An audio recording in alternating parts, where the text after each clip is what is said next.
Just shooting the crap. Hello, and welcome to the Vlogcast. I'm SeptumSin. I'm here with Mo from Drunken Master Studios and Jake, also from here, but he has his channel that he will eventually... Live from here. I get that. So we're all live if you are watching it. And it's been a while since we've had kind of a freewheeling discussion, just, go as it may. And hopefully we'll be joined by others as time goes. And I'm enjoying a nice chocolate bar cake from Ucrops's thing. Yeah, Jake knows it. Jake knows what I'm talking about. We used to get all those cool things. Yeah, Mo, I don't suppose you ever did get the goodness that was Ucrops, huh?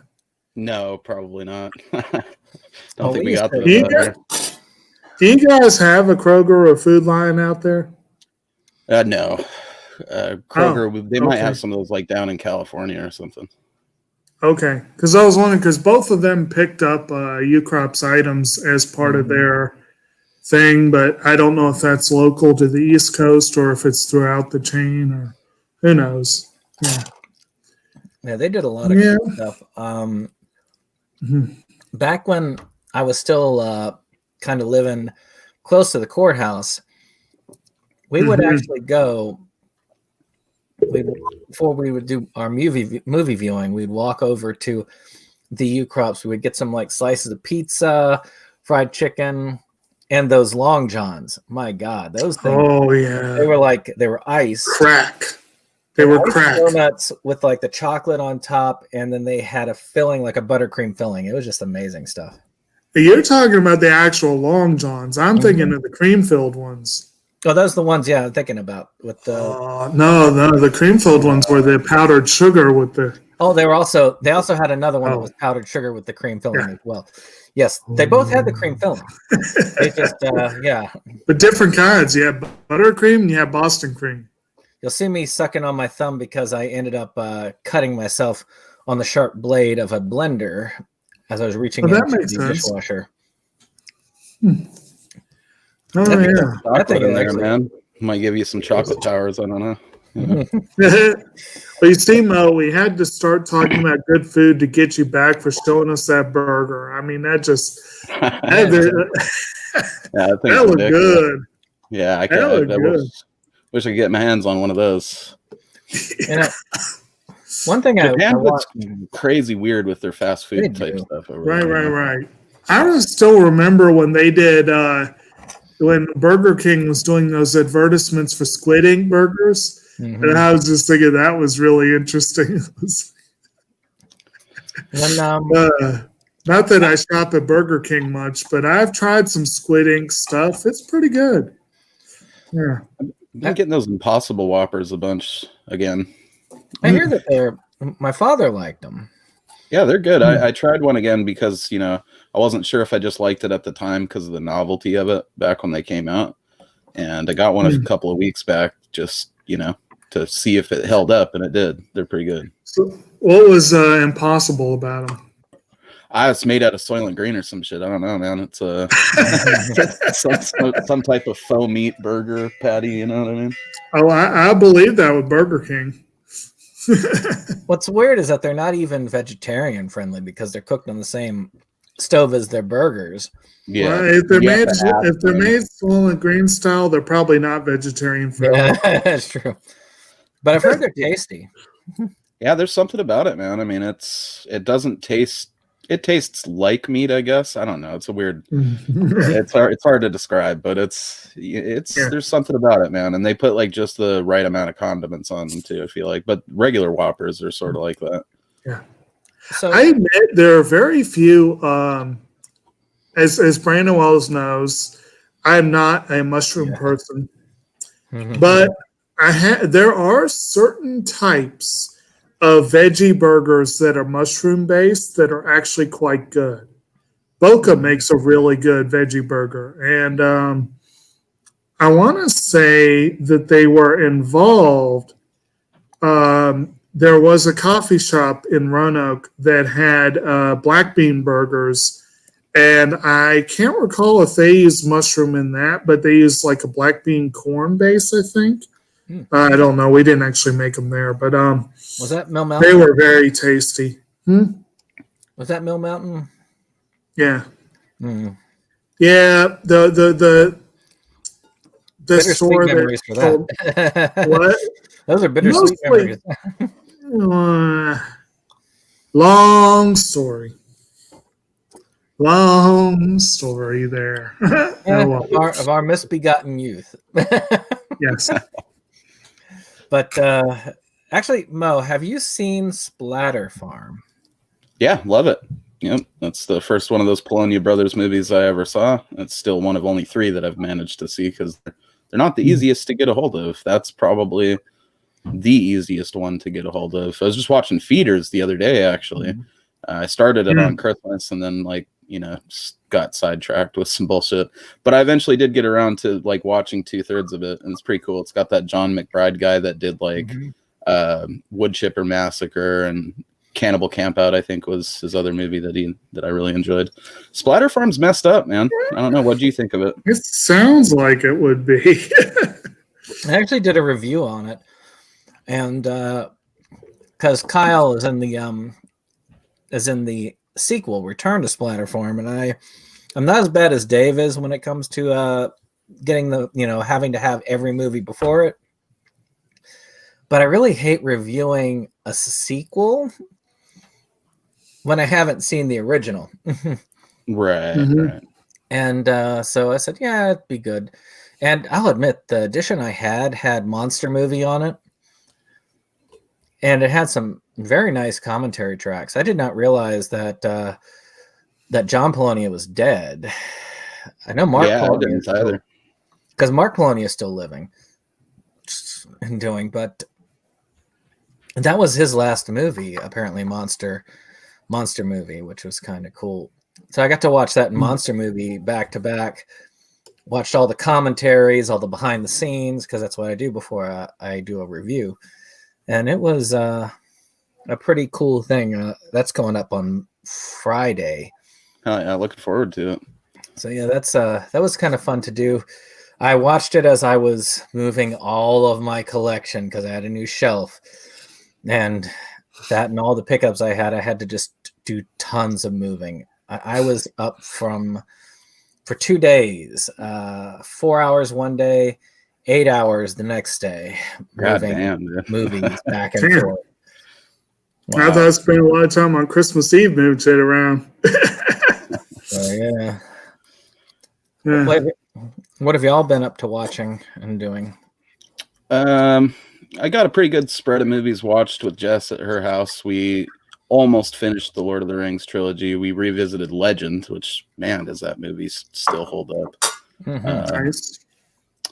What else? We watched a couple of full moon movies, Doll Man and Shrieker. Both fun. Doll Man is just hilarious, dude. I was going to say, does it hold up? I haven't watched it since I was a kid. I hadn't either, and it really does. That might still be one of the best full moon movies. You know, it's got that good balance of splatter and comedy in there, and all the effects are actually pretty good too. I was surprised, really looking back at it, how convincingly they pulled off him being like tiny. And is that the one that had the weird mutant creature that was floating around in the air or something like that? Oh, Spurg, yeah. He's like just a severed head on this weird little hover thing because Dollman had blown off all of his body parts in previous encounters, so he's just a head now. Yeah, that was what I was thinking. It was it wasn't in the Empire box set, but it should have been. I think that Empire? Because I'm not sure. I always mix up Empire and Full Moon because both of them are Charles Band companies. So right, and I think they just have all the rights to those. I think because good half of the ones they have on Tubi in the Full Moon section are actually just Empire movies. I mean, God, I looked at that set and I am sad that it's out of print now because it stayed in print forever. And they kept trying to sell it and nobody was buying it. I'm guessing eventually they finally sold through it. It was just a slow, because I picked it up for pretty cheap because they were just trying to get rid of them. And some of the movies on that set, like they had, they have the Troll and Troll 2 on Blu-ray. And Troll 2 was actually an extra on Troll. They had Dolls on Blu-ray, which was good one. Which, by the way, is super expensive to get now. Just surprised. People were telling me the other day is like Dustin was putting up some stuff about like how he needs to get a copy of Invaders from Mars, and I'm like, oh, that's cheap. I bought that for like $10, and then I'm looking and it's like $120 now. Oh wow! Yeah. See, you say that a lot, and a lot of times you're not right. What, that it was $120 now? I could look at no, that it's cheap. Oh, you couldn't possibly spend an arm and a leg on that. Well, that was how I bought it. It was cheap when I bought it, so I thought it was still in print. Yeah. I mean, you don't. I've had a few of those. I mean, how many of you really follow something that you bought once you got it? Not usually. Angel Beats, good example of one that I. Yeah, I still can't believe how pricey that got. I gotta know that we had fair warning on that. Another was one I found out. What have you watched, Jake? Have you watched something recently? I should have known. Huh? You got some stuff you watched recently. I know that. Well, while we're on the subject of Sentai, still working my way through school. I'll probably finish it in a couple days. It's pretty great. Oh, yeah. But most of what I've been watching, of course, has been in two camps. Either what we watch for the various shows. So like yesterday was Venus Wars and Running Man. Or it's, the stuff that I'm watching, TV-wise, which is Arrowverse, and still working on Columbo. We watched an episode with William Shatner last night. It was pretty fun. Making good time on Arrowverse, but not as good as I'd love. But I've gotten a couple in otherwise. I've been trying slowly to work my way through the enormous stack of movies I've gotten from the library. And I saw a really good one the other night. It was called Dark Waters. How much you guys know about that one, or the lawsuit, the class action suit against DuPont Chemical from the early aughts? Yeah. So when you say that, I think of that one that I got a while back with I think it's Jennifer Connelly, maybe. You think it's Japanese? Oh, well, that's Dark Water. Mm-hmm. That's Dark Water. This is Dark Waters. It is a little confusing. No, this one, actually, I went to an environmental film festival about 3 years ago where we saw a documentary called The Devil You Know. And that was the same story. But basically, it's all about how in West Virginia, a farmer's cattle were dying, and he wanted to know why, damn it. He wanted to know right away. I want to know why, damn it. And he happened to be next door to a plot of land owned by DuPont.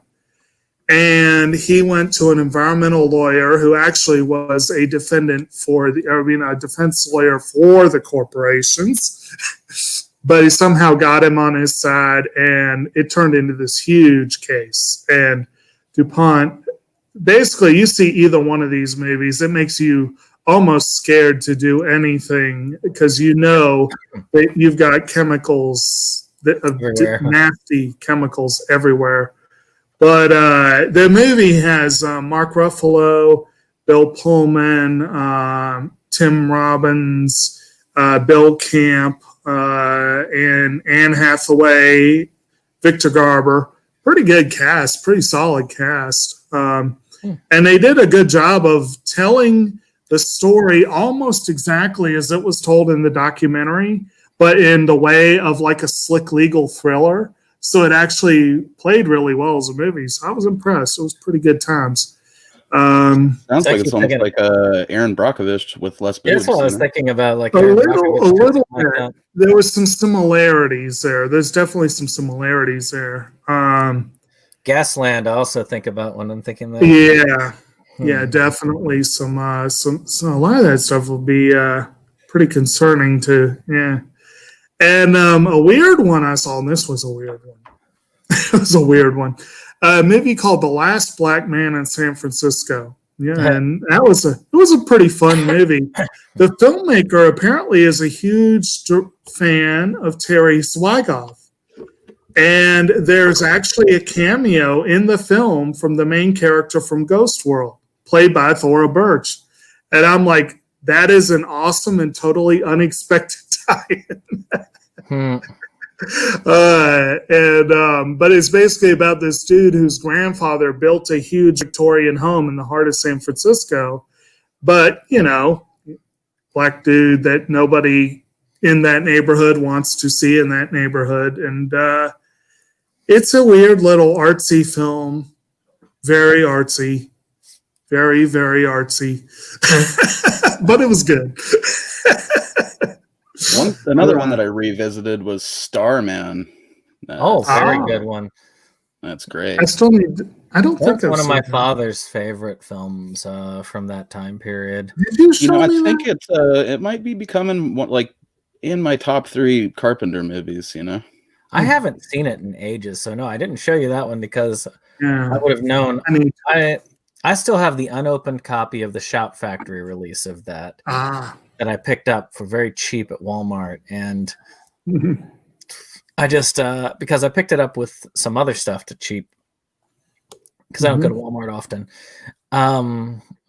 but it's worth having in a collection because it's a classic right there. It's just I haven't seen it since probably the 90s. Oh yeah, you got to revisit that, man. It holds up. It's like a good ET road trip movie, There's with all the John Carpenter we're doing on the channel, maybe we'll get to that one sooner than later. There's another one I remembered that he always liked to watch. It was about these people that were in like sort of a post-apocalyptic thing where they were workers, Solar Babies. That was a classic. Again, it's another one I have on Blu-ray. They kind of re-released it. Some of they're catering to those of us. See, what they're doing right now is they're catering to the millennials. Because they're people who grew up in the mid to late 80s and early 90s, so everything is being concentrated on that. But that's okay because I'm in that thing. So when they were catering to the to Generation X, previously they were also catering to me because I was born the last year of Generation X. So they've been catering to me for a while, but once they start catering to Gen Y, I'll be out of luck because it'll be like early 2000s stuff, and I'll be like, that was my college experience. I'll admit that was when I was most into like other music was in the early 2000s. I admit in the 90s I was only into a limited amount. I was into a lot of outdated stuff. I was into Queen. I was into Queen is not outdated. I was into Aerosmith at the time, David Bowie, Alice Cooper, the Beatles, to a lesser extent the Rolling Stones, but I had to pretend that I didn't like them because my friends at the time were all into the Beatles, but they said the Rolling Stones are lame, and I don't know why they said that. I thought that in high school. Eventually, I learned better, but at the time, I thought they were pretty lame. I always thought Mick Jagger was pretty cool with his big old lips. Those are fucking, And then isn't like their logo the lips and the tongue or whatever? So I thought that was, See, I had a really weird musical evolution, and it was kind of like I grew up basically listening to whatever my folks were listening to, and I didn't have much musical curiosity. So I was growing up with a lot of good stuff, but like I think back my younger years, it was like Linda Ronstadt, the Beach Boys, John Denver, a little bit of other stuff here and there. And then in high school, middle school was introduced via Boxcar Willie, This Ain't Gonna Be Your Day, still a classic song. And Alan Jackson's Chattahoochee. I pretty much got into country, and I was there for high school. And then college was when I branched out and everything. I think back then I was still riding there. Go ahead. What? So back then we were doing yeah, I was still riding the new metal wave and like discovering death metal, so a lot less interesting than your guys' musical taste for sure. Just a lot of gore, a lot of splatter bands, you know. In the late 90s, when my musical taste actually went further along, one of my friends who used to hate metal got majorly into metal, like Iced Earth. Halloween. I can't think of the name. Yeah, Halloween was along those lines for sure. Blind Guardian. I was really into Dream Theater at the time because it kind of sounded like Queen. Then I was traveling with a punk group in the late 90s. And they were really like low key. I mean, they couldn't even afford proper drums. Someone would put a microphone next to some pots and pans and hit it with spoons as the drumming thing. So they introduced me to things like Rancid, Goldfinger, Operation Ivy, and most of them hated Green Day because they always felt they ripped off Operation Ivy. I kind of skipped punk, and I mean, I'm like more in probably the last 10 years is when I've been embracing punk rock a lot more. I was always just trying to go with like the most heaviest extreme stuff, which is fun, you know, but there's a lot of that punk that's pretty extreme in its own right, you know. It doesn't, just because they're not growling their vocals or playing guitar at fucking 100 miles an hour doesn't make them not like hard as shid, you know. So Dan definitely, you know, has turned me on to some good punk as well. I feel bad I didn't get introduced to the River City Rebels until after I had heard of from the Rebel Gaming Club. It's surprising the fan base they had, man. I mean, it's, you know, and still have, like, when I first heard that he was in a band, I was like, oh, that's kind of cool, you know. Like, whenever you hear like anyone that you know is in a band, it's like, hey, that's rad, man. You know, you assume it's like some small time, super local, like passion project thing, you know. But Dan toured, he was on like Warped Tour and shit. Tons of legendary bands they shared the stage with. I mean, even the dude from New York Dolls even produced their friggin' album. That guy that died recently. I mean, I was surprised when I was talking with that guy, with Evan Jacobs, the director, when I watched Orange County Hardcore Scenester, which is a documentary that they did on the punk scene in Orange County. And he was a part of a band that played with NoFX and all these like punk offspring punk bands that actually got like major access later on. But that dude, I swear he's got to have some sort of like mania or something going on. He is more productive than any person I know, and he's always going. Just he's definitely got a lot of energy, that guy. Good deal. A lot of his earlier stuff, you could tell he was part of the music scene. Very early on, especially in some of his later stuff. I mean, he's got an interesting variety of music playing throughout some of his films. Well, he had some awesome stuff. I mean, anybody who looks at his catalog and thinks he's just into like the low budget horror, they need to like look at his earlier stuff, because he experimented with all sorts of films, drama, comedy, all of that, and some of that stuff was kind of artsy. So I was surprised.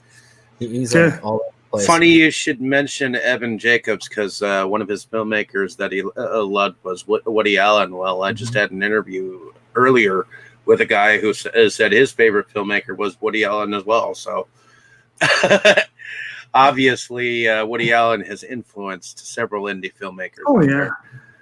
No doubt about it. Love him or hate him, the dude has left his mark. Oh, yeah. I mean, it's just like you got to be able to separate the art from the artist. I mean, the man has some musical taste that's really out there, though it's more in the jazzy area, but he's got most all of his films have kicking soundtracks. Oh yeah. I mean, seriously, I bought years ago, I actually have a physical CD copy of Sweet and Low Down. It's one of my favorite CDs that I have. I've played that so much. Some good stuff. And again, talking about opportunities for the channel, we need to do a mockumentary month.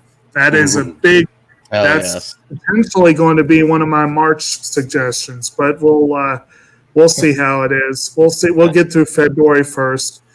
No, I'm a little bit irritated that you narrowed it to just horror, because I like the idea of a local theme, but Virginia doesn't have that many horror movies. So it's like extra work for the horror angle. Like if it was generalized, I could easily pick. I would have said definitely.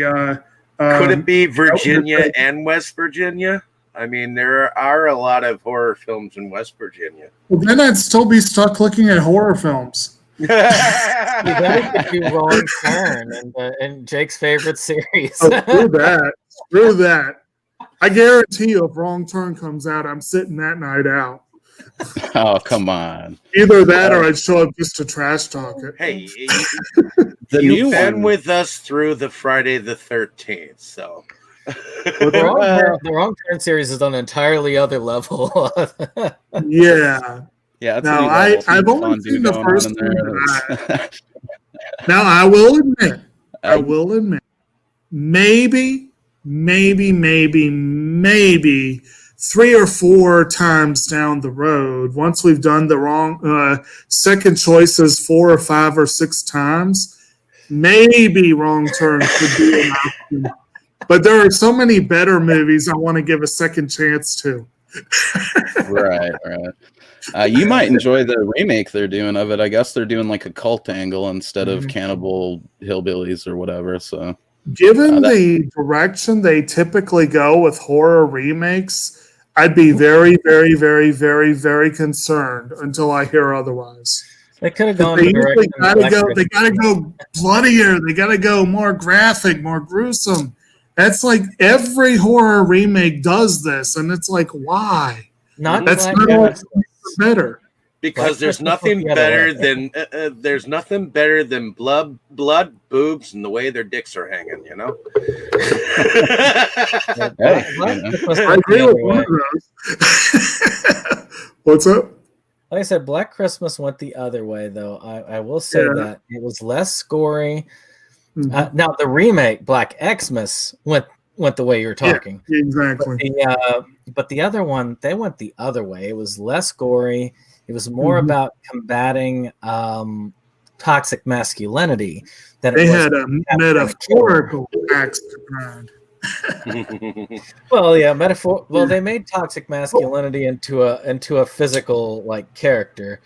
Actually, speaking of movies about toxic masculinity, I did actually see a 2020 release that was a really damn good film, and a lot of people are talking about it as a awards contender this season.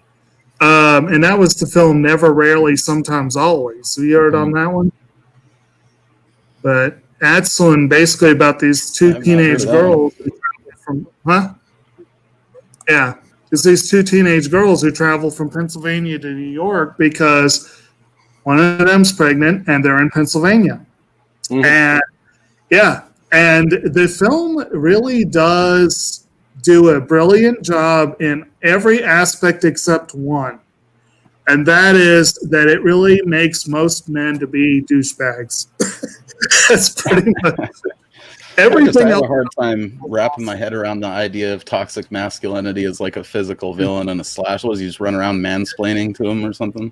Well, in a sense, basically it was the bust of a potential spoilers. If you guys actually want to watch that movie, you might want to shut us off for like just a moment. I'll probably wait till Christmas anyway. You've been warned. So essentially, it's about the bust of the founder, who was apparently a real chauvinist asshole, and apparently the founder was super worried about the women taking over. So he was also into the occult. So he was able to. So when they tore down the statue of the guy because they said he was too much of a chauvinist, to represent the school. He ended up, his spirit managed to come back from the bust and possess these people who joined this cult, like chauvinist, what do they call it? Chauvinist fraternity, where they would possess them with this toxic masculinity and make them like evil, and they would kill people. But it wasn't terrible. It's just, if you're prepared for that angle when you watch it, I think you're okay. It's if he doesn't come back in ghost form and is like, women drivers, am I right? Or something like that. I don't even know. That'd actually be kind of funny. I would like that. They need to add that. But it was Dave's seen it, and you loved it. So most of the people go ahead. Sorry, bud. What was the movie again? Black Christmas. I saw about basically how the bust was of the like chauvinist guy. Yeah. And, that whole thing. And you liked it okay, and Dustin liked it okay. It seemed like it surprised most of the people that I know that watched it. They thought it was pretty decent, in the very least. Most people who are against feminist ideas would probably be shocked by the value of the ending, but I liked where it went. It was a different take, and I could see why it brought some controversy, but not much of an uprise and upsetness, Yeah, I mean, I think it dodged being like trashed on as much as it could have been, because at the end of the day, even if you fucking hated it, there's already a remake that they did that is probably more along the lines of what you would have wanted. So there was something from being the second remake, I mean, I've liked. I thought all three were fairly good movies. I mean, the first one's a classic. I mean, it's one of the. Actually, it is the original slasher movie by many standards, as far as by the book.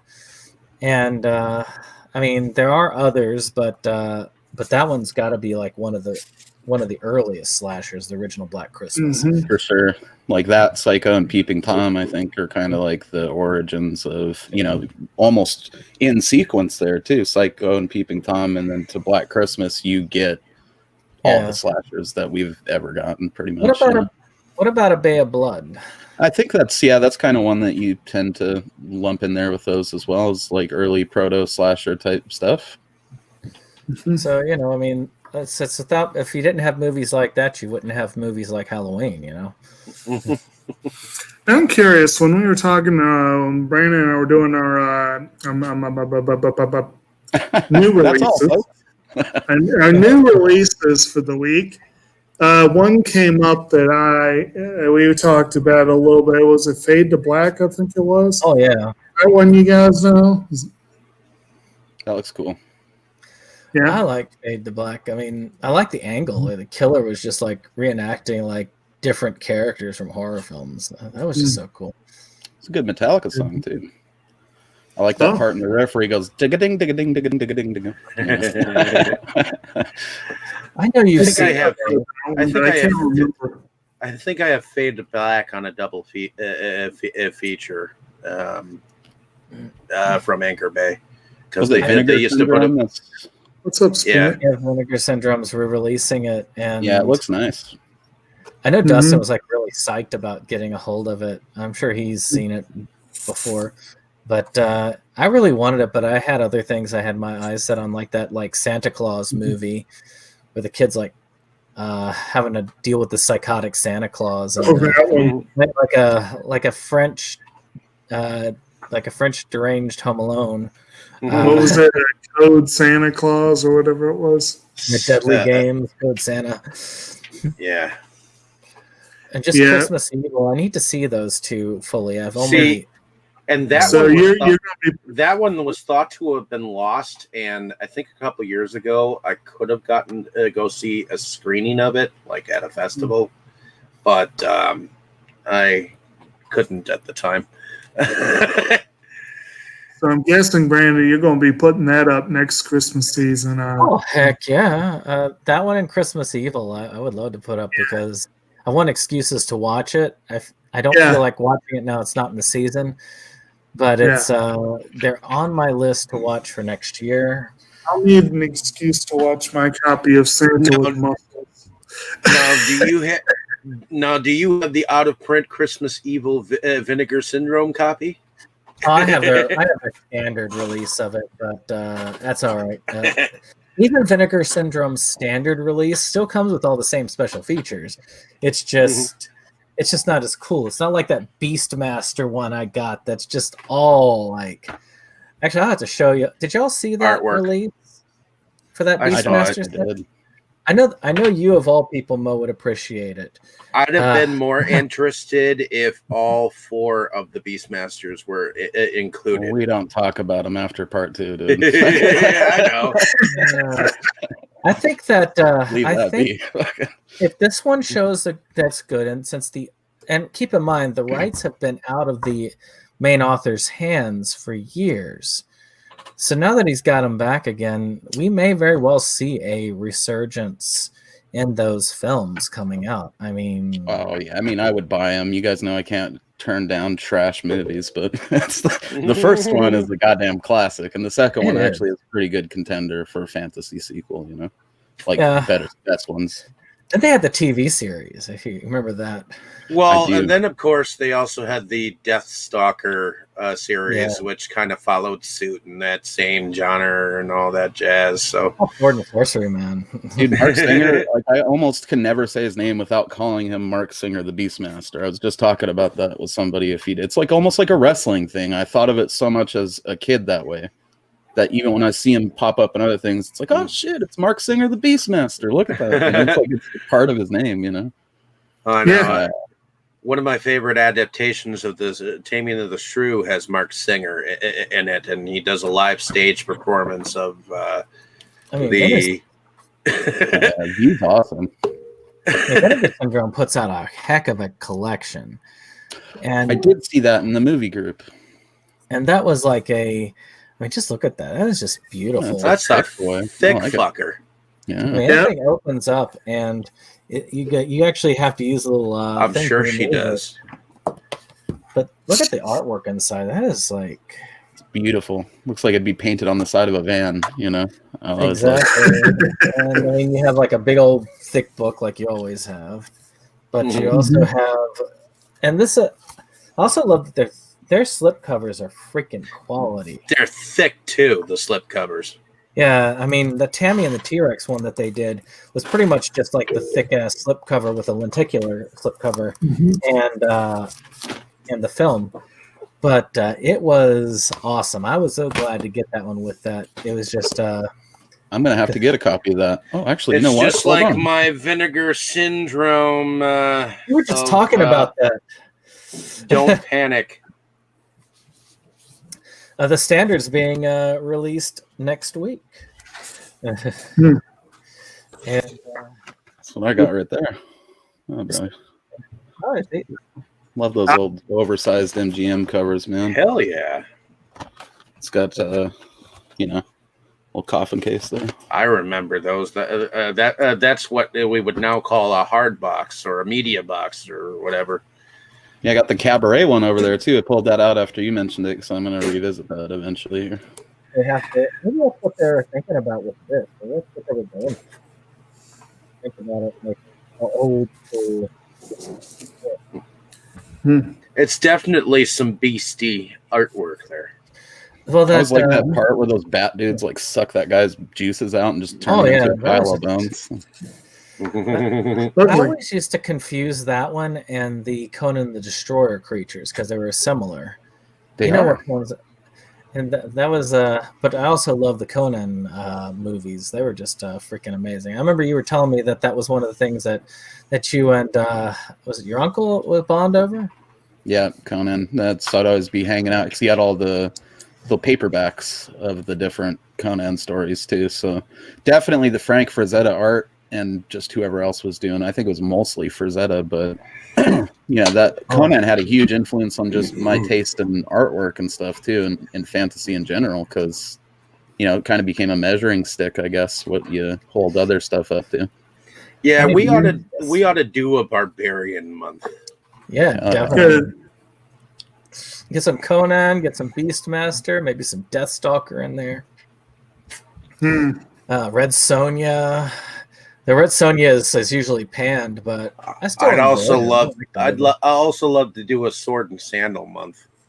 Yeah, I think that was one of the first themes I submitted, but it didn't get the votes. Yeah. Well, it never hurts. I remember. I feel like I'm talking like Bernie Sanders. Bernie Sanders made the same argument about running. It's like, if you keep on submitting it, eventually you can win. That's how it was with my superhero summer. I submitted that 4 times, but the 4th time stuck. Oh, just to keep having the trial. Unfortunately, it's always just a luck of the draw. I think with something like that too, I'm not certain a ton of people really know what. It's like, if you know what Sword and Sandals movies are, it's because you watch them, right? I don't know that your average just casual movie people are thinking of, like, know that maybe that's because it's not as prevalent now, you know. That's no, why it's not, but I think it's a well-known term. We would think, but it's just, I don't know. I mean, it's the more I think, like, what I guess they still kind of do occasional sword and sandal movies, but like Troy is one that comes to mind. Gladiator, shit like that. Hercules. You know, though, you could also, if you're cheating slightly, you could say Hail Caesar, where they're filming a sword and sandal movie. Fuck that movie. Actually, you could do a samurai. I like that movie. Thinking about swords and sandals, we could also do a samurai month in that vein. I am down for that. Because that would be kind of cool, just to give me an excuse to dive into some of these collections. Yeah, I don't have a lot of viewing time. I have more than some, but I swear when I'm doing a project, like right now, I'm trying to finally catch up to the Arrowverse, and that is a bear. I'm like almost to the end of season 2 of Arrow, and that's when it opens up, and then you've got Flash and Supergirl and all the others that just join. It's just, I've got the first season of that, and I just haven't plopped down and started to watch it. And the thing that turned me off about the Flash was the fact that it crossed over into other episodes, and I was like, I don't want to watch Legends of Tomorrow. I want to watch the Flash. I don't want to start watching another series and get like bamboozled into watching that shit too. You know, think of it like a comic book series. Yeah, Arrowverse is the Arrowverse is one of the few times I really feel that they actually got the feel of a comic book universe correct, because you have your crossovers, and you could actually ignore the crossovers for the most part and come back into the series, and they're mostly doing their own thing during their series. Mostly. And you'll occasionally you can. But like they did a 2-episode crossover that I quite enjoyed with Flash and Supergirl, where they basically did a magic ex machina to fix a storyline in both series, which was kind of wonky storytelling, but it was just so damn fun because it was a musical episode. But without that, Supergirl makes less sense. See, that I understood. It's when they cross over and and you can only see it on this series. Is what? Okay, I didn't have that series set up. And it's like, if you want them sans any crossovers, the only ones that do that first two seasons of Arrow, because they didn't have other Arrowverse at that time. You've got Black Lightning. Black Lightning for the most part doesn't cross over with anything. You've got Constantine. That series didn't cross over with anything. He came back in Legends of Tomorrow. I loved Constantine. And then they fucking canceled it. Yeah, I'm disappointed about that. I would have liked if they continued it. I still need to see it. But I have seen him. Also is a good one that's on its own for the first season. But Legends of Tomorrow. You keep saying that, but I'm going to have to watch that and find out. I don't know. They need more Lobo in there. That's all I have to say. Yeah, they were talking about Lobo. I don't know what came of that, but Anyway, but yeah, we just did a presentation tonight of our pickups, and I went through a rather massive stack of Kino Lorber. But I kept having to talk about all, like, if we had done my silent cinema or this might have worked for Silent Follies. Dave could say yes or no, but this is one we will have to cover one of these days. I was looking forward to doing that. I love the Cabinet of Calgary. There are so many different versions of that film too. So when we do your Western month, this will be a fun Western. Catalani and Little Britches. Best little horror house in Texas. When we do our mustache matinee, Hercule Poirot, of course, is essential for any mustache month. Death of the Nile. Death in the Nile. If we did... based on Elizabeth Peters' novel, if I remember correctly. When we do our Second Chances month again, this will be mine. The Sailor Who Fell from Grace with the Sea. Never seen it. And then when we do... Well, this, I think, might also be a Western, if I'm not mistaken. Tender Mercies. I don't remember for sure. And then if we do a vampire month, I got Thirst. So I got a whole bunch of them that could be nice to do. I've got two copies of Thirst, Synapses and Elites. Yeah. So there was this like an anthology series. I feel like I remember back in the day, maybe called The Hunger, where it was like David Bowie was a vampire and he presented the. Oh wow! Does that ring a bell? Yeah. There was a. That one, A Man Fell to Earth, both the David Bowie pilots that were really good. We are a sadder place without David Bowie. And yes, we are. But we do have Betty White, and she's 99. And there's actually we were just thinking about that. Well, she's still feeding them gators, ain't she? Well, here's the thought for we like to talk about controversial figures and trying to separate the art from the artist. You also who passed away yesterday, right? Phil Spector. Yeah. You guys think he just killed that lady, or was he really William telling it? Because I could see it going both ways. From what everyone says, it was entirely possible that it could have gone either way. I mean, but yeah, I had totally forgotten about that aspect of his later years. I had totally forgotten about that, but I saw he was. So it's like, I don't know if I want to do a regular shout out because of the controversy, but the man definitely did make some contributions to music. So some big ones. Anti-Movies Galore had some history where you're talking about like selection and stuff. We evolved to where we are now because I know that we had been voting on what we got for a good while, but we were just kind of throwing stuff out. Matter of fact, others, like I remember Katie was dead set. She had said having a monthly theme would kill the show, which is there. So she was dead set on having more than 2 items be in the same theme in a month. But I don't know, Dave. You've been there since the beginning, obviously, because you made the thing. So were you just the one who like picked the stuff when they first started out? Like, when did it get to like people being able to suggest their own stuff? I started it out as the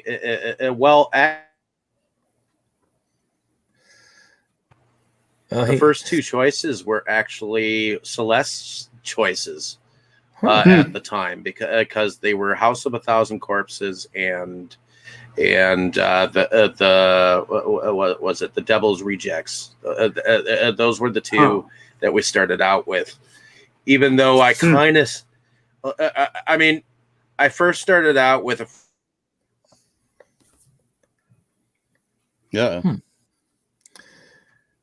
So those darn internet connections. I know. Here. I started out just by talking about some of the short films I've been involved with, and then when I ran into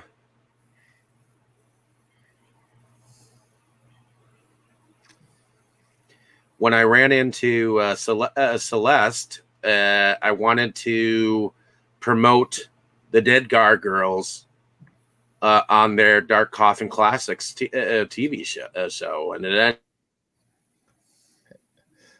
was bound to happen. It used to be we'll miss you, Dave. Actually, it used to be a horror series. I remember that. Yeah. Yeah, sorry about that. Yeah, I mean, I think the theme is cool because it makes people think about other movies that fit the theme, you know? So. If it was just always random, willy-nilly, that would still be fun. But, you know, having it structured where there's, you know, an idea of a type of movie, and then it goes all month. So each week to week, they're tuning in for what we're talking about. And then I would like to think, you know, because even on my own time, when we do a theme, I'll start thinking of other movies that also could fit that theme, you know, and it gives me an excuse to watch other types of movies that are in theme, you know. I just like that the show helped me get a little bit outside of the box that I was even in, because I was watching stuff, and that's why I tried, for the most part, except for Feed, couldn't do Feed, but for the rest of it, though, I always try to make sure I see it, just because it's kind of fun to look outside the box. I watched Bunny the Killer Thing, which I don't think I would have ever watched on my own. Night of Something Strange, which I'm still friends with the director from that. And it's just, you know, those are things that I would never have watched on my own. And Jake would probably never watch either one of those in a million years, because, especially Night of Something Strange, I don't think he'd be like this the whole film. See, I like to pushing films on you that would push the boundaries a little bit in the very beginning. And I think that was kind of like your intro into being part of the main, you know, whole affair. You know, y'all made me watch freaking The Room the first thing. Now that one you can blame on Dave. See, I've tried to avoid submitting as much splattery stuff, you know. I mean, like for the whole darkness and video violence thing, that was definitely one. And then I think Devil's Pass is another horror one that I submitted. Man, I was going to say, I hope it comes back, but yeah, I was going to say I like video violence, and I didn't mind Devil's Pass. I thought that was pretty decent. I'm waiting for that Arrow release of that. Well, as I was saying with yours, though, Mo, I mean, I appreciated your introducing me to video violence. I would never have known about it, and I got that set with both of them on it. I was really happy with that. See, yeah, they're classic. I'm glad that you suggested those, because they've been sitting in my collection for like quite some time, and I finally got a chance to watch. So that's what I'm saying. Thanks to you. I love excuses to get rid of stuff. Like Brandon gave me the Escape movies months ago, and I was like, I got an excuse to watch them finally. Well, yeah, I'd collected video violence because for a while in different collecting groups, the Camp Motion Pictures films were like being passed around and shit like that. And Darkness, I ended up having 2 copies of the vampire things over time, and it's like, well, fuck it. When am I ever going to watch these? Oh, well, Mo's suggesting them. Well, let's do this shit. Happy to help. I still think it's hilarious. I thought Leif was a middle-aged dude. We were just joking about that again. Right? I'm still waiting for his fucking looks like a lumberjack. I'm sorry, bro. I'm still waiting for his Arrow release to come out, and for him to be like, "Hey, man, you want to do that interview?"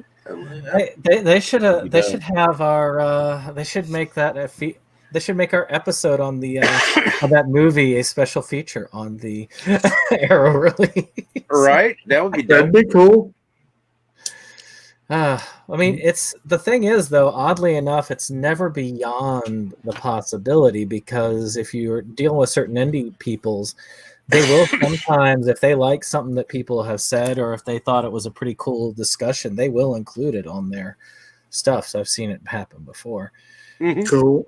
Actually, just out of curiosity, Mo, were there any movies that we suggested that you were kind of like, and then you watch it and you said, hey, wow, I'm glad I actually got to hear about it? Not really. I mean, I'm pretty open-minded when it comes to movies, and so even if something doesn't immediately grab my attention, I pretty much assume that you guys submitted it for a reason.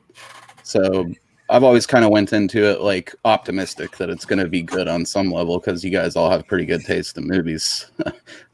I mean, me and Dave are probably the outliers there of just liking a lot of shit, but it's gold to us, you know. I have to admit, this month I had to scrape the barrel for my submissions. Back to that topic, though, like I think maybe it would have been safe for you guys to assume I was probably always going to push for horror stuff when I got into the group. But I've actually sort of went against character with that, I guess. And like, this is the first time my theme has been horror related that I've submitted, I think.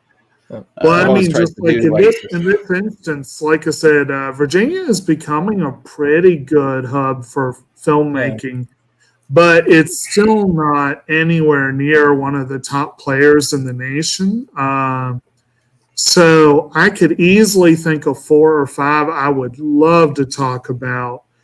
But when it came to horror, I had to stretch. Hannibal came to mind immediately because I went to that casting call. But technically speaking, a lot of it was filmed in North Carolina. That'll be good because you're hosting it. Yeah. But then the box, I had to stretch a bit because I know it's considered a thriller more than a horror film. And I've never freaking seen or heard of House Hunting. I just found it. I was like, okay, this was filmed in Charlottesville. Okay, it's worth a submission. Well, my wife knew about Cherry Falls, and I never heard of Cherry Falls either. You know. See, I was hoping Skeleton Key would get there because I wanted to advertise. Because one, it's probably one of the closest to us because it was filmed in Charlottesville, and I also would love to continue to get rid of the confusion between the two films. And on top of that, I do think that if Kate Hudson, right, is the other one, because I saw that when I was searching, and I was like, this can't be the one he was talking about. That's what people are thinking when they do it. And I would love to do it just because I know the director, and I know that if he knew that we were doing a discussion on it, he would be. If he had the time to do it, he'd be front row and center to watch it. Because actually, Brandon, there's an idea for a topic for you one of these months. You could call it something like "That's the Wrong Movie" or something like that, where you do a movie to have the same title as another movie. Frozen. We got Mask with Rocky Dennis in there. Yeah, well, we already did Frozen. Unfortunately, that would have been a great choice. Actually, we could do the other Frozen. And just say, I keep looking for that horror movie Frozen, and I keep running into. I'm just gonna go with "Let It Go, Let It Go." But actually, I think it would almost. I hear that so often because my little niece is like Frozen. I'm sure we can come up with everyone wants to be a Disney princess these days. Right. I mean, how about you, Dave? We ever push your envelope any? Or actually, come to think of it, did either you or Mo find stuff on the show that we did that you watched and you said, "Ooh, this is cool. I'm glad that that they introduced me to that one." Well, you guys mentioned in that. Oh, go ahead. Go ahead, buddy. Go ahead. I'm going to let you go first. Oh, God damn it. The name escapes me now. That one that we did with Oh Brother, Where Art Thou? You guys mentioned it when you were Sullivan's Travels. There it is. Yeah, that I got to get a copy of that. So I don't fucking forget the title ever again. And because I would really like to revisit it, Right. Actually, you could probably get it relatively cheap because if you get the DVD Criterions, you can get those for $15 on the sale, which isn't too bad. Or $18 for Blu-ray. I know it adds up, but to me, it's like, what's the difference? How about you, Dave? Did you have any that you that you were suggested and you realized, "Ooh, this is actually pretty good"? Well, as far as anything goes, it's just finding the time to watch some of these animations that you guys come up with. It's like I would not have gone into and watched some of them without your guys's like guiding hand, so to speak. So to me, actually, sitting down and watching through episode by episode when I get a chance, it's different because it's like I'm revisiting my childhood that I wasn't allowed to have. You know, so it's kind of like anime and animation was always like something that okay, after you pass a certain age, it's like it's time to grow up. You're not a Toys R Us kid anymore, you know. So I wouldn't let any kids watch any of that stuff. And I have come across many people who have the mindset where okay, there's a time to be a man and an adult and grow up and out of watching animations, and you and those guys people are usually not fun at parties and have boring sex. Animation is not a bad thing to have for adults and children, and I think that's something that's a terrible thing that has been prevalent in the United States culture. Is they always think if it's animated, it's just for kids. I think we've started to grow out of that for the most part. Yeah, Watership Down, good kid. That's one every kid should see. But that's the thing is it's. I'm glad, God. But even the My Santa one we did, I'm not sure I'd want a young kid watching that. There's nothing like too bad out of the way, but it's a bit sexual for like a small child, and But again, this now one, he's like showing School us his Live, porn collection. that would have scared the crap out of me as a kid if I'd watched School Live. It's very, very ecchi, but it's good. It's very good. I guess there is a live action version of School Live where it's like some pop idol group playing the girls or something like that. I feel like I read that somewhere. I tell you, this was not exactly something I can wholly credit Movies Galore, because I may have gotten to it eventually. I definitely wanted to, but I probably would not have gone ahead and bought it post haste had we not done the episode. Yeah. Yes. But That needs to be added to like historical film registry or something. Right exactly. And I'll admit there have been a few, like the Tunbridge trilogy I got because of that episode. And that is really, really cool. And I probably would never, well, I can guarantee I probably would never have seen Killer Iraq otherwise. Bad CGI sharks. Bad CGI sharks. In the film places I traverse, I would have come across bad CGI sharks. Though I like mainstream films, I like them just fine. When it comes to films and titles that are so fucked up that you have to like buy a copy and watch it, those are the films that I gravitate towards, and it's not it's not that I don't appreciate film as an art. But I would not have gravitated towards watching any of the Coen brothers if not for you guys. So I'm glad that I have seen much of the stuff, although we still have to cover The Big Lebowski. Which, believe it or not, The Big Lebowski came up in my last interview right before this. So hugely influential. I'm going to be honest. There were a lot of twofers I considered for either my birthday month or for cast month, and I'm still thinking about a twofer that involves The Big Lebowski. But if we do decide to do the not mainstream theme for that, I may have to pull back a little bit because that movie, it's not mainstream, but it's definitely one of the biggest cult films out there in terms of.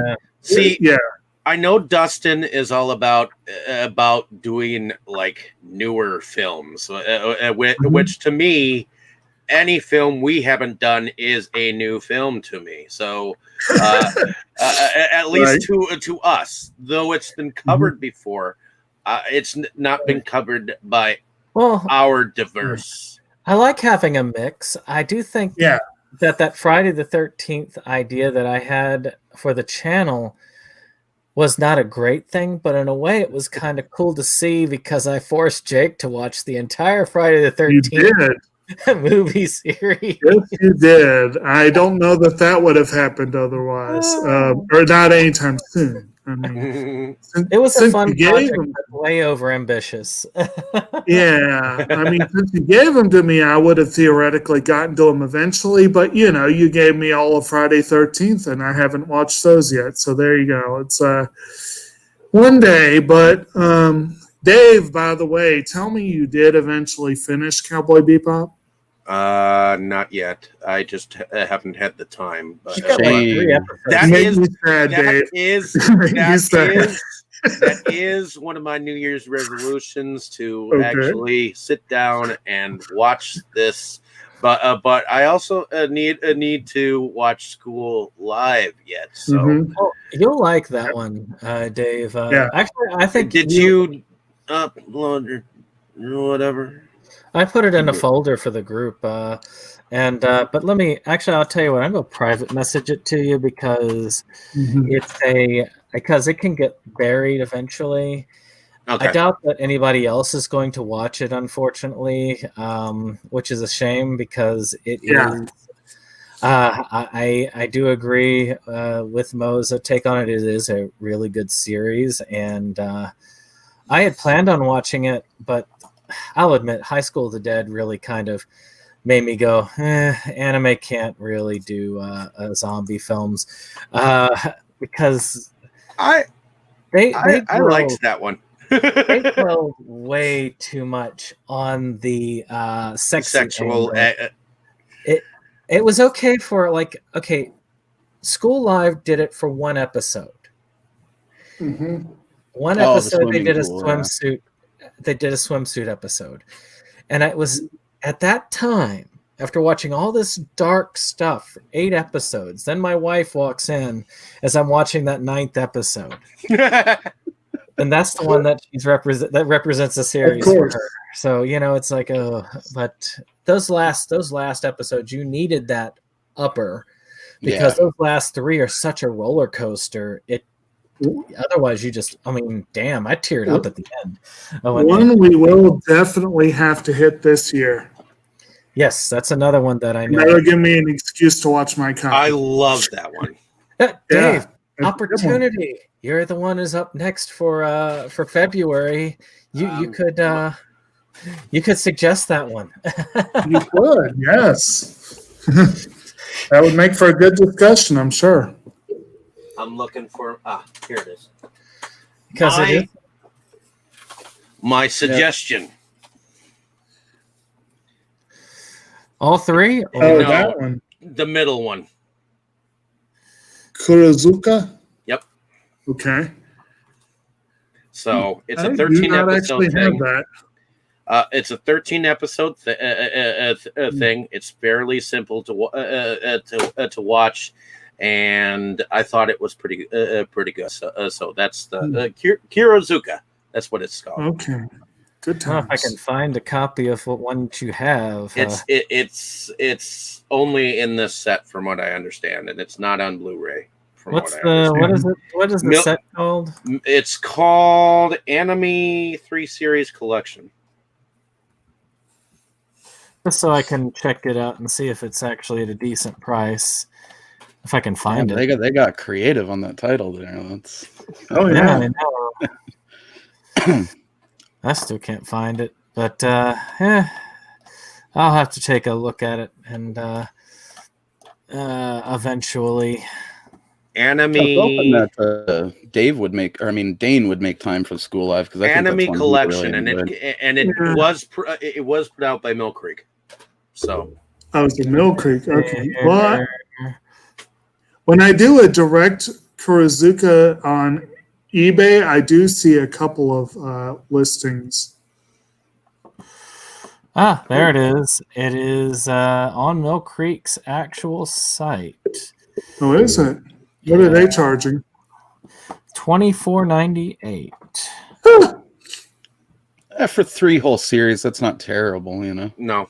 The series are good. I think it's about the same price they have those Ultraman sets for. I ended up finding mine on eBay for about $13-14. So Yeah, I'm buying one right now for about 12. yeah. So You're a man of action, Jake. I like that. That's the idea. Well, if you want to get it and get to start watching it, if anything, you get an ultraviolet anime series on there too. So and the Viper's Creed. So. Yeah, I see it there. Yeah, that's one I can get pretty cheaply, much cheaper than I could get it from, say, Mill Creek itself. Yeah, definitely cheaper than Mill Creek. By the way, Dave, has your new series arrived yet? Oh, not yet. We had the holiday today, so I know I'll probably be getting some mail anyways. And I finally got through one stack, and I've got 6 stacks right here that I've got to update in my video stuff. Finally got one video put together of one stack, and I was thinking of doing it in 2, but I was going on an hour, and I was like, well, I'll just do a video for each stack. All right. Yeah, I thought I was ahead of my pickups after shooting when I got home, but then I hit the thrift store today, and that quickly changed. I haven't been ahead of my pickups for ages. No, I'm nowhere close. Brandon, by the way, how much did those Hunter x Hunter sets set you back? It wasn't much, I know. Which ones? The old ones? Not much, because I remember getting them 50% off at. Isn't it like 30 total or something? Yeah, it wasn't much, and those are way out of print. Yeah, they're way out of print and they're pricey. I'm stalking an auction. That's why I was wondering. I'll try to see if I can take and put these episodes up in something for you sometime this week, Mo, and I'll see if I can't private message you with them or something like that. Thanks, man. Yeah, I've got the matter of fact. I am going to I'm actually there is, and hopefully it gets to me in time. All right. So now that I put money into this, I expect you to put work into School Live, Dave. Yeah. I will definitely. When is the School Live audio or the discussion? Monday. So a week from today. Just like a couple episodes. If you were to knock it out at 2 episodes a day, you'd be good. You'd be golden. Right. So, and I'll probably finish either tomorrow or the next day. One thing that you can check out for that's really cool is look for the subtle changes in the opener each time. Yeah, that is pretty cool how they did that. I was looking at, because I was showing, I wanted to show, because I really want Kim to get into the series. So I showed her the first episode and the second episode so that she would get a better idea that it wasn't just some thing. Because she was into High School of the Dead too. She really liked it because it started out really good. That series has so much potential. I think that's why I dislike it so much, because it betrayed me. It stabbed me. Yeah. It was so. It had the ability to be like a really intense zombie horror anime. Instead, it became a booby ecchi series with zombies in it. It's I cannot understand. I'm sorry, but it's not. Those are two things that I feel need to be mixed in that way. If you, not serious. I mean, if you want to make it a comedy that makes no, then yeah, you can mix it that way. But not, no. Yeah, I mean, School Life handles the horror element seriously, and even the swimsuit episode feels like it was just them having a fun day in the middle of all that dread. They even set up the swimsuits, showing you where they get them too. They actually in the mall. They show up in the mall episode where they buy them. Yep. I mean, it felt more like girls just having fun and less like it was thrown in just to be pervy. How far have you gotten, Jake? I've done 7 episodes, so I haven't gotten to that one yet. Oh yeah, you've gotten past like one of the major one of the major plot twists. Yeah. Which again, I saw it coming, but that didn't lessen the impact. Oh, so a couple of those that are so gonna bum you out, dude. But in the good way. Things. Yeah, you could see some subtle things leading up to some of this, but God, when some of those hit, and that last thing, oh boy, it hit hard, and because I hate seeing that in anything, but I'm not going to say what. You're gonna have to. Yeah, I knew about the first twist from the get-go because I'd read a review that they said you can't talk about this without giving away that spoiler, right? So yeah, sorry. It's a hard to recommend just because of the fact that it's like if you even describe it, it kind of spoils the hook, So you just got to tell people to watch it. Yeah. But Dave, you'll go into it and you'll go, "What the hell is this? It's all cheerful and peppy." The very first twist is one that I knew about, so I was expecting it when I went in because I read the back of the thing. But I would have loved to have hit that series totally blind to it all, which is it was a treat. I thought it was going to be something totally different. Honestly, I thought it was going to be more of just a straightforward, zombie thing. I wasn't even certain that I knew that it was like zombies because on the description on the back, I feel like it makes it sound like there's just maybe monsters out there or something. Yeah. And so I did get to go into it blind, and it's became a favorite. This will be like my 4th or 5th time all the way through the series. I haven't rewatched something like that since maybe back in like when I first discovered Trigun or something. See, Dave, it's worth it. Trigun would be a good one, actually. Trigun might be a good one for Dave because it's not super long and it's kind of a western. I'll wait till I get my next choice. I'll pick One Piece so that we can all get through it quickly. It could only take a decade or so. Then you better buy me the One Piece box set so that I can follow along. Actually, you know what? You're right. I need to pick a series that's finished. We'll just do Naruto and Shippuden. So that they can. You'll need to help me get the rest. Man, that's a. My hope is to not cover anything over 12 episodes unless we give it 2 months, maybe 13 episodes max. And I do have a couple. Is a 13. This is. Maybe I could do Your Lie. This is a 13 episode. So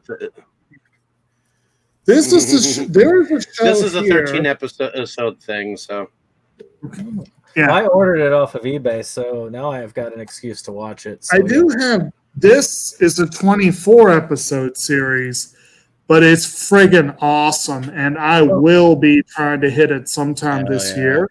But we'll try to plan it so that people have time to work on it. But yeah, I thought about doing Honey and Clover just because it's my favorite, one of my favorite series of all time, and it's one that I don't know how people will take. The download 5 says it's got 3-4 days, 23 days. It keeps going. I might throw out that Okami Kakushi or whatever it is, Mask of the Wolf. Eventually give me an excuse to watch it. I did get it. I need to watch it. I mean, that's It's why not as good as School Live, but it's pretty dang good still. I've thought about like March comes like a lion. That would have been interesting to throw out. I wish Aniplex would do what they did with Your Lie in April and do an affordable release of March Comes In Like a Lion. Well, those would be ones that I would have to rip and send you all copies because they're so freaking expensive. Yeah, anything Aniplex, if you guys don't have it and you don't get lucky, you may want to just stream it. But no, that stuff is streamable. Yeah, it is streamable. It's just it's if you have access to whatever is streaming it. True. I mean, it's just like I would love to cover Rumiko Takahashi. Eventually, we have to. Yeah. What was that, Dave? Eventually, we'll have to cover Those Who Would Hunt for Elves. Yes. Yeah. Yes. I have that one and need to watch it. So that's a good one. I have yet to watch that myself. I need to watch. Actually, there's so many I need to watch that are on here. It's crazy. This might be one of those things where I start just throwing out stuff that I need to watch in my collection. And actually, this may be my next submission, so I don't know when that's going to be right away. But this was a great, great series that I really want to watch my copy. I've heard so much. You know what? I should put forward that bartender series. I know, give me an excuse to buy it. Yeah. Wait a second. There's so many good series. You're muted, Mo. Oh shit! Is that the one where it's like girls working at a tavern or something? And has like old school sort of Bavarian tavern vibe to it. I saw a manga when I was like browsing. Which one? I forget the title, but it's about these barmaid chicks. There's Dave. Barmaid chick. I don't know. Maybe I'll try to find it again tonight. I might have like saved it on my little manga list there. It looked interesting. I'm always a fan of that slice of. Well, I'm not always. I've more recently, largely because of you guys, gotten into being curious about slice of life shit, and more often than not, it pays off. You know, I could throw forward Slayers. Ooh, hell yeah! The original Slayers would be good. The first season, because I need an excuse to break into my massive set that I have. I have not rewatched Slayers for years, and it was one of the series that got me into anime in the first place. Ranma was the first series, but that would be one of those series that you would do just like with Slayers. You'd only do one season of it, and then say, "Hey, if y'all want to come back to it." Yeah, you know, I mean, it's like one every now and then. Ranma, I would say, all right, we're going to do Ranma season 1. Check it out, see what you think, and then we'll get back to it if you like it. Same thing with Slayers. The only problem with that is my favorite Ranma character doesn't show up till season 4, if I remember correctly. Oh, shoot. My favorite Ranma season is the second one. But I also know that would bother Dave if we actually started with season 4. Slayers, the individual seasons are more like individual series. Yeah. It's a little bit more. You can book it. Yeah, that's a good one. So, Mo, you picked up the movie, right? I did. That's not bad for a Dollar Tree. Not at all, man. Actually, you know what? I'll do a little silent swoop friggin' parade here while you guys are doing your thing. I'll just share this stuff around. Cool. We got some awesome stuff. I've heard of Gargoyle. And okay, interesting. Stuff There's that a Jacob trilogy set out there of a third film out there. What happened? For what? Frank. I want to see Frank. Oh, he shared La Lorna. There's a trilogy set out there of La Lorna. Oh, there you go. One of our movies galore picks. Oh, that's a good one. Ooh, Night of the Living Dead. That was a decent one. Stir of Echoes. Stir of Echoes 2, not so good. I did not like Stir of It's okay. That was pretty good, actually. What Lies Beneath? That was a pretty good one. Yeah. Actually, I think I have What Lies Beneath on VHS. Maybe Kiss the Girls. That's just that kicks ass. City does. Yeah, it's a good one to have in any. Those were. All right, still going. That one and the other one. Oh, Laser Mission. Is that the remake or the original? Okay, the remake. Yeah, that's the remake. Yeah, that's the remake. That's a good one. A History of Violence. Yeah. Ooh, that's a good one. Real controversial, but not bad. Memoirs of a Geisha. I need to pick up that double feature myself. I still can't believe that's a good one. They got a criterion of that. Moonstruck. Classic. MASH the movie. Nice. I actually have the I still need to get Spy Hard. I need to get Spy Hard too. That was a good one. Actually, no, it was Dracula Dead and Loving. Nice. Last. I actually had the soundtrack by Hard, the Weird Al. I still need to see both of those. Oh, The Abyss. That's my copy of Airheads. Is that exact double feature? Cocoon also freaking awesome. The Return. Nice. We're Back. Classic.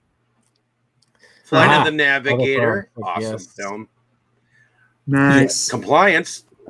Not bad. Like I said, he gave me that 100 Years of Horror for free because it just rounded it down to 30. So very nice. Can't complain. Actually, that 100 Years of Horror, was that the one that had was that the series that had what's his name? Christopher Lee. Yes, was that the Christopher Lee? Yep. Yes. I got that for free too out of some similar thing. I bought like a bunch of stuff and they gave it to me for free. Maybe it's that freebie that comes with a bunch of it's like, here, just take it.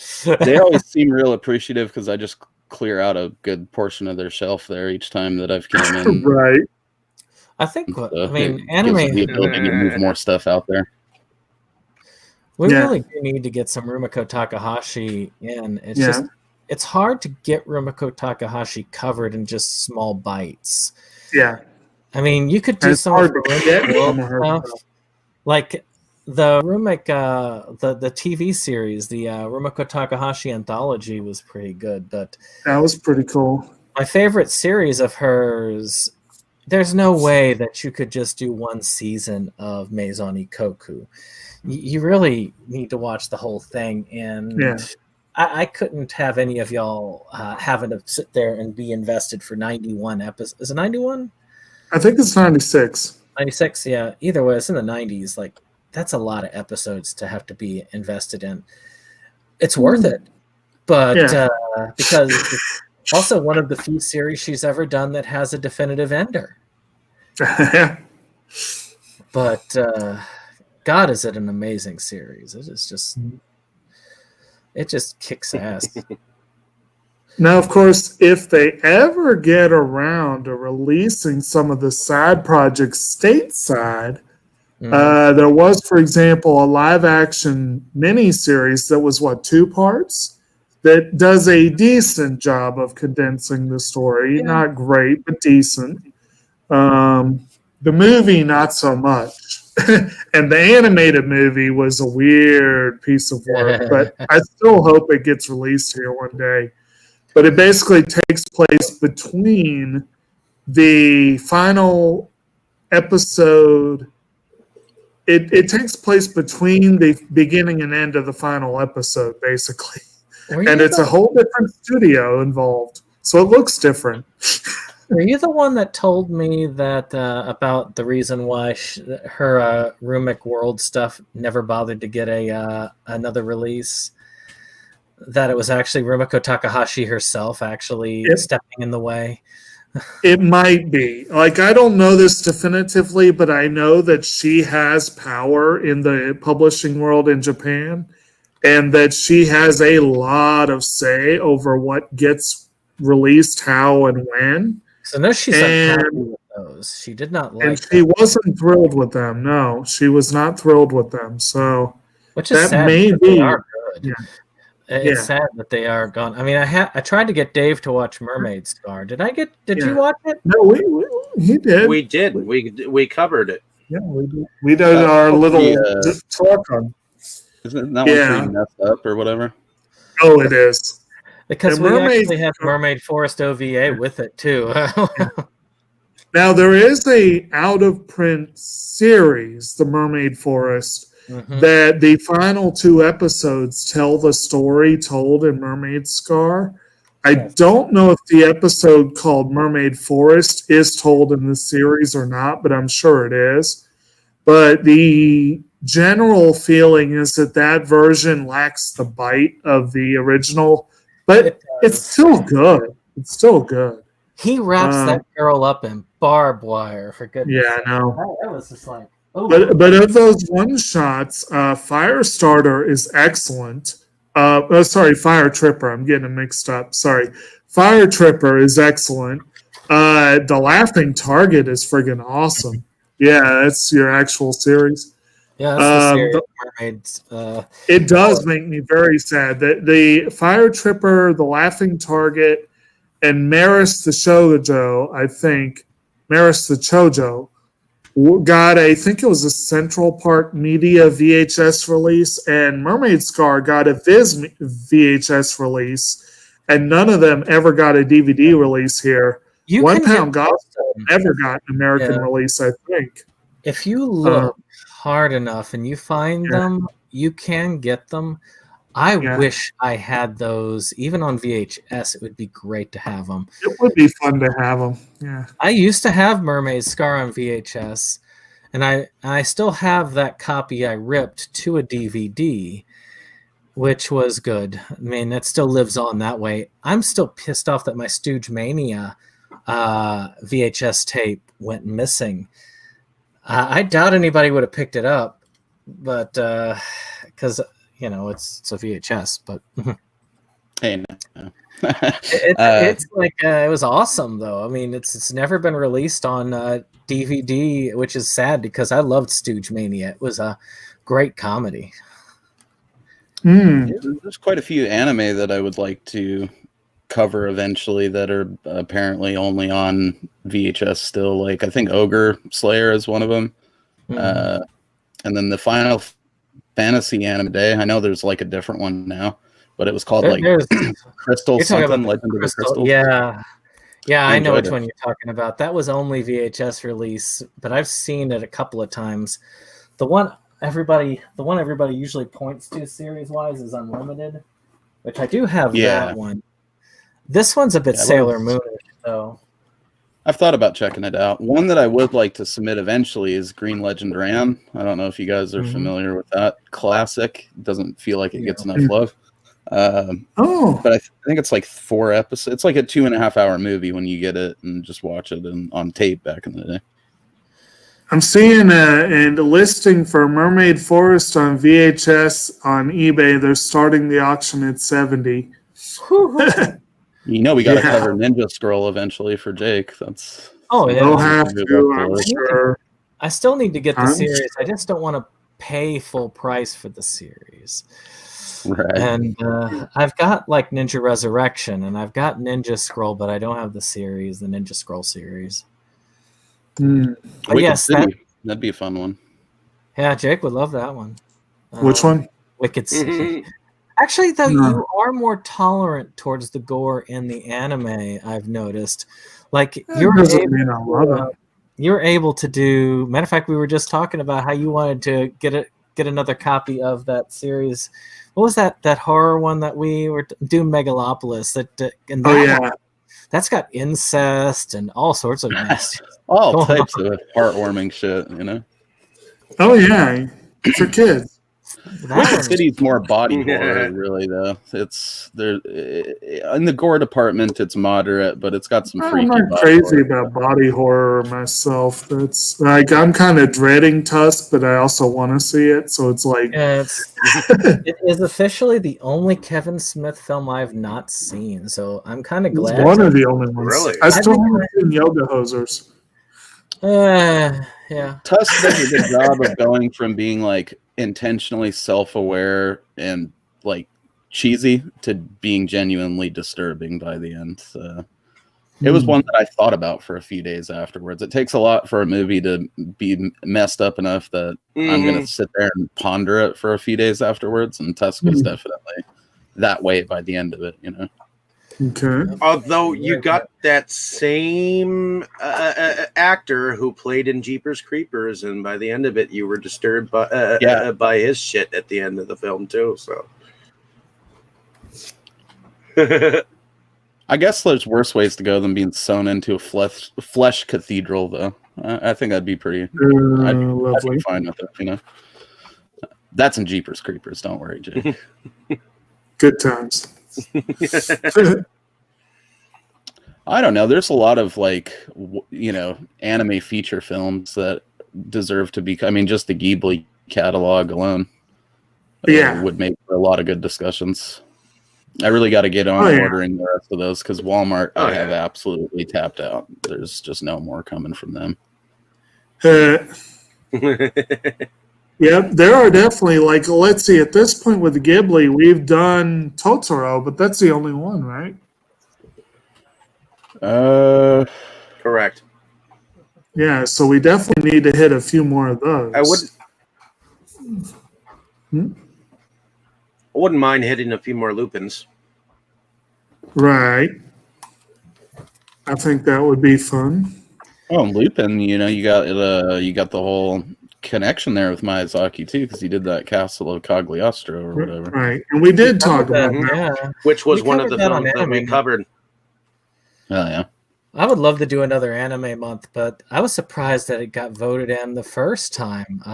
It just that blew me away, and we took major advantage that month because we got in huge ones. We got Your Name. Did we do Silent Voice? We did Your Name, Silent Voice, Totoro, and Summer Wars. That was one of the most kick-ass. Yeah. We hit some of the best films in animation right there. And some of those are still heavy hitters for the channel. Summer Wars, I think, actually still was a pretty heavy hitter. It got some good early numbers. And it's an excellent movie. I really think that having an animation would be great to do again. Okay, I'm going to give you guys a heads up. What was that? I was going to say, I'm going to give you guys a heads up. Or Mo probably. One of y'all speak, but. Yeah. Okay, well, I was just going to say, heads up that Beastmaster set is on eBay right now. Pretty cheap. The current bid's at $10.99, but it just went up. I think it's out of print. I think it's still in print. What's it retail for? I know it's more than $10.99. Oh yeah. Yeah. It's expensive, don't get me wrong, but actually, it's in stock. It's currently $44.99. With enough drinks in me, I'd buy that. I bought it on I bought that for $1. I thought on the Black Friday sale it was much cheaper, but I know Dustin was really hoping to get the hold of the big version of Fade to Black. There's they've come out with a second slipcover version of that one for $30, and that second slipcover looks awesome. If they could, somehow inject that old library book smell into it, like my VHS tape here, that'd be nice. Right. There's always something in a person's collection, though. Yeah. What was it you were going to say, Dave? Go for it. I was going to say, or if it had that old book smell, like the that old bone collector book in the Bone Collector. Yeah, you definitely reminded me that this does have that feel of that old school release, and I know it's good. It's got that thickness, man. Vinegar Syndrome really their stuff goes out of print quick, but their stuff is very solid. Their quality is they care about their releases. It seems that, it's I keep meaning to jump on there and order some stuff from them because I've seen several releases they've done that I really need in the collection. It's just at the time I'd blown a bunch of cash on anime or something else that discouraged me. Their Black Friday sale has gotten to be my benchmark of, okay, keep these things in mind throughout the year. And then on Black Friday at midnight, when they closed down the store because of how much traffic gets ready for there, so they had to like beef up the servers and stuff. And then as soon as that comes in, I just go in and I get, well, like this year it was Deadly Games. I wanted that in Beastmaster, so I waited for those. I think I got this. Well, and what was it? well, Dave? and Vinegar Syndrome has on their site. Vinegar Syndrome has on their site only 2 copies per person. So they also care about their customers as well because, you know, you got scalpers. Oh, you know what? I accidentally bought a Vinegar Syndrome now that I think about it, and it's that Night Beast, I think, is Vinegar Syndrome. Yeah, the ones that came out. Yep. The ones they just announced: Cthulhu Mansion, Satan's Blood, Dark Tower, and the House of Usher. All of them pretty cool things. I really want that Cthulhu Mansion. That's like right up there on my to get. Like once I get to that thing on, God, what was it? Once I get. Watching the cat, he's like got his eye on the fan, but you should awesome. You should just buy into their yearly subscription then. Eventually. Now is that Usher the famous R&B artist or? No, yeah, clearly. I mean, don't panic. That would probably be from the Orloff collection here maybe, or maybe it's that. No, I don't think it's that one. That's Revenge in the House of Usher. That's just Bronco. So I'm assuming that it is the 2000 version of the House of Usher. They need to do the House of Unless Cisco and just the entire soundtrack as the thong song. That's what I'm saying. So they have like a subscription service or something, Dave. I'm not like really big into the streaming of it necessarily, but what is that about? What? Their yearly subscription. I think he's talking about. Yeah, what's that about? Oh, they do a whole year. Oh, see, what you do is you come up with like $900, okay, and then you just get the next the next year's, monthly, month by month they come out with,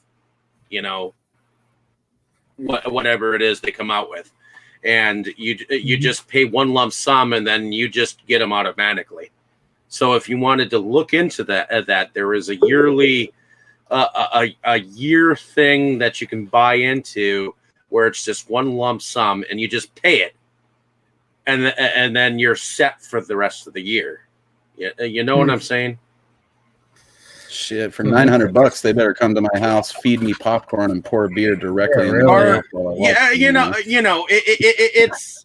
That's steep. It's something to look into. I mean, I'm not sure if that's as steep as I'm thinking, but I know that I'm buying from someone who did that this last year. So I don't even know where you would go. I don't even know where you would go to get that because it doesn't even have it listed on their site.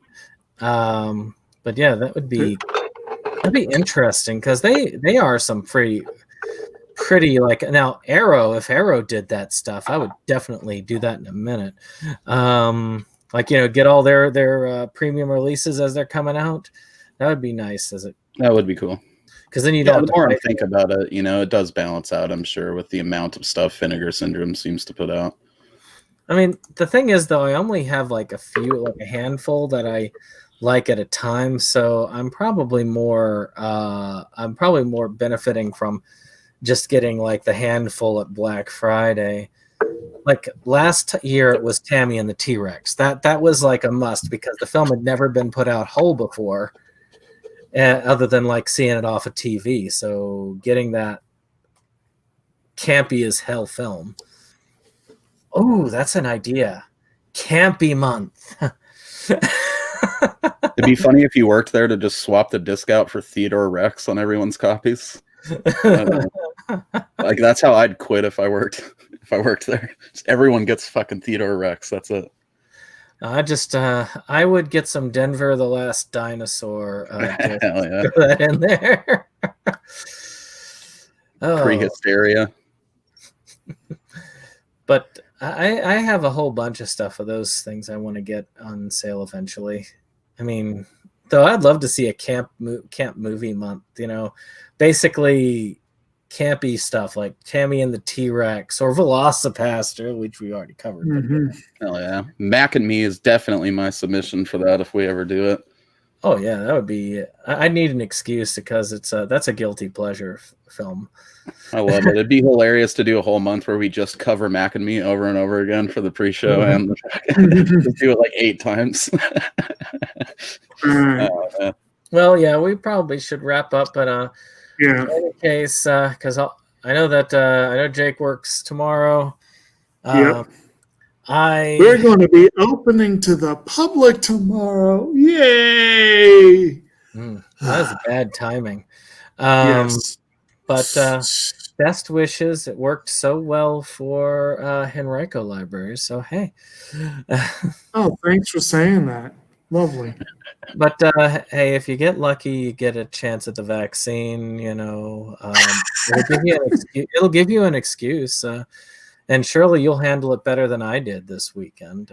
I hope so. So you got over your little... Oh, yeah. I'm fine now. Yeah, that's good. My arm is it's still a little bit stiff, but it's not like the earth-shattering pain it was in for a couple of days, and then now it's fine. I'm glad I didn't get it in my right arm. I'm right-handed. Yeah. Now Bill Gates knows where you are, though, man. That's the thing that you got.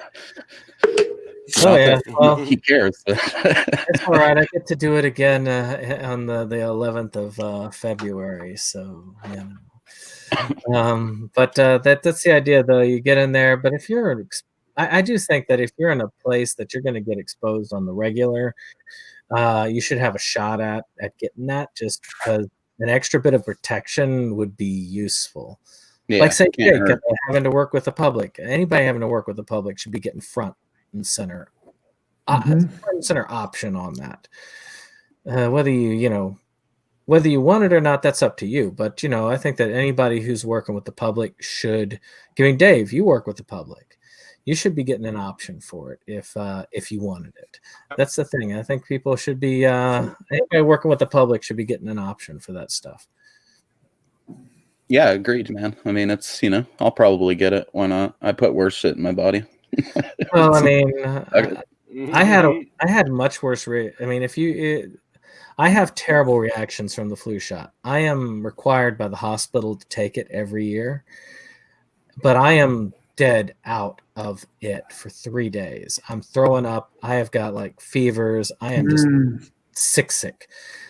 This, yeah, I had some severe muscle pain, and I had some stomach discomfort for about 2 days, but after that, I'm fine.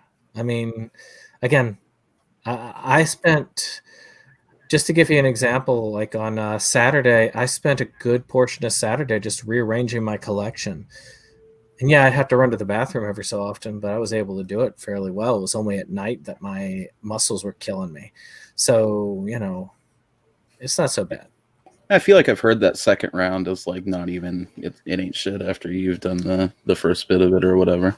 See, the thing is, I've heard the opposite. We've had a friend in the military that says it's the opposite way. So I hope it's your way. I'd rather have it your way. So random thing, while I've been trying to find, because you're right, it's not clearly labeled on the website, but the Vinegar Syndrome subscription, apparently you can only buy during the Black Friday sale. That's and you get all titles for the upcoming year at 50% off SRP.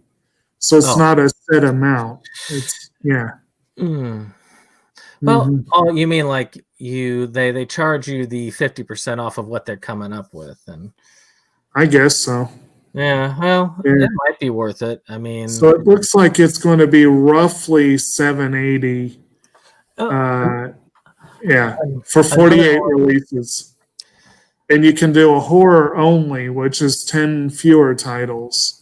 At least this time around. I'm looking at one from 2019, but it's probably a little different this year. But there's another one that we could do one day, but it would take a lot because it's a lot. Oh yeah, that's a good one. I know there's a specific month. So I know that there's a specific month. November. So it's right before their Black Friday. I know that there's. I know that there's a specific month that they put out for Vinegar Syndrome yearly subscriptions. Yeah, I'll have to figure out when that happens. And Black Friday. Black Friday is what Jake just said. Yeah, and that makes sense because Black Friday is literally. I joined a Vinegar Syndrome collecting group just because I was curious how they do it, and Black Friday is just like they all just it's like a holiday for them. They prepare. There are people preparing now for Black Friday at Vinegar Syndrome. But any case, if you really want to, best wishes, Jake, on your combating this thing. I'm actually going to be going into the office myself tomorrow, but we're not open public at the regular office, so it'll just be me downloading programs on my computer so that I can. That's all I thought he was going to say. It's because they gave me a new computer and now I've got to download a bunch of software to it. So that's going to be me most of the morning, and then I'm hoping to, and then I'm going to be picking up some donuts on the way home. So donuts and cat litter. Probably best not to consume them at the same time. So we'll see how high fiber diet right there. Thank y'all for coming on with us tonight. I hope that you had some fun. I just think it's fun to have an occasional just shoot the shit type evening. That's what we started out doing the opening up the vlogcast for, was everybody stressed the heck out and sometimes just having a conversation. We used to do this all the time as not us, but I remember when I was with the gaming group, we used to do that all the time after game, hanging out and just talking. And that was all of our anxiety out for the week. Yeah, man, it's fun. It's a good way to unload and stumble upon cool things to talk about. So, I'm glad that you had the vlogcast open for that.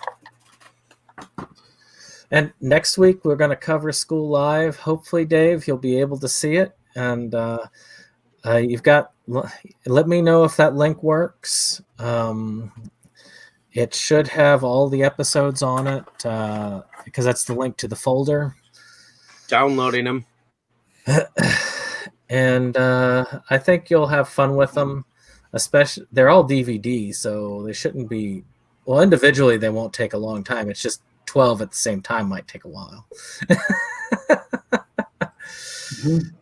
But it is a good series. Mike. So have fun. Y'all take care, and I'm going to end this broadcast. All right.